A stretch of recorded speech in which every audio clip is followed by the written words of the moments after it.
My name is Johnita Robertson, and I chose the grievance discussion case for concealment of education on a job application.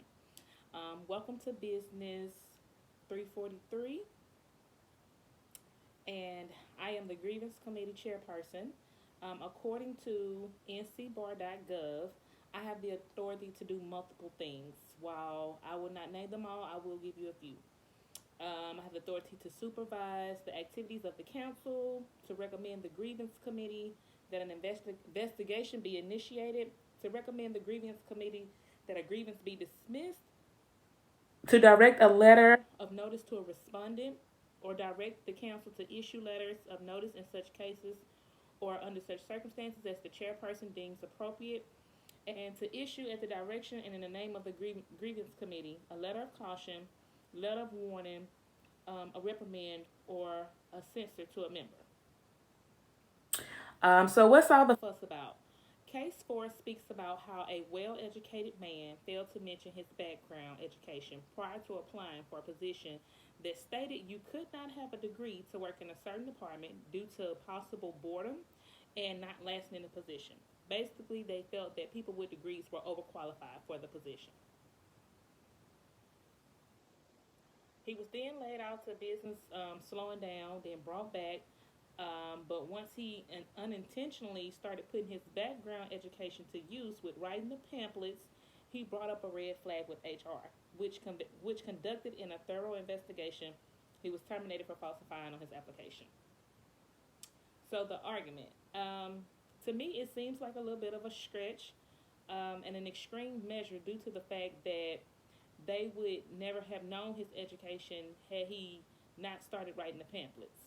Um, According to Bud J, the dismissal for cause new employees should be required to serve a probationary period of 30 calendar days. During this time, the company shall judge the fitness of such employees and will be free to discharge or lay off any employees without regard to seniority.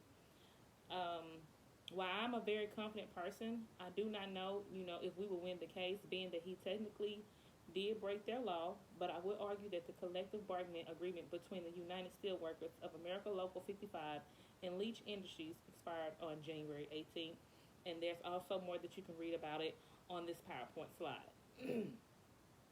So, what does God say? Ephesians 4 and 32 says, "Be kind and compassionate to one another, forgiving each other just as in Christ God forgave you." God would want us to forgive Jim. We all have sinned and fallen short of the glory.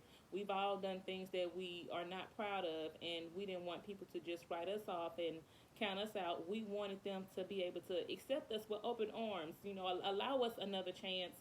And I feel as though with them allowing Jim another chance, he may be able to be placed into a different position, maybe even an HR position or an HR assistant position because he possesses the qualities needed to have.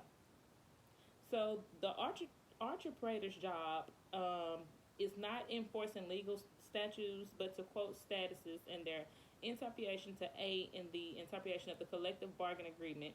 The arbitrator authorities derive from collective bargaining. So basically, gathering information that is needed.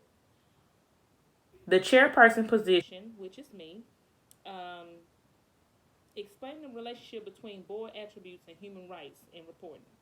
I found the article where they were speaking about human rights in Kenya. This study shows that both board diversity and board independence have a positive impact on human rights reporting. Furthermore, the interaction results reveal that having a highly experienced chairperson strengthens the effect of board independence on human rights reporting. However, this study found that experienced chairperson reduces the influence of board diversity on human rights reporting. Closing remarks. I plead for John to be reinstated and reimbursed because he, for one, is human. For two, times are too hard to be without. He was working with a greater good in mind. Even though he should have been honest, I would initially like to change the rule of not being able to be educated as well. I understand that working in human resource rules are rules, but not all rules are great ones and should be revisited and revamped as time moves forward. If you would like to read more on this article, more on this presentation, I have the references listed at the end of the PowerPoint. I hope that this has enlightened you and broadened the information that you needed about the grievance chairperson. and have an amazing day.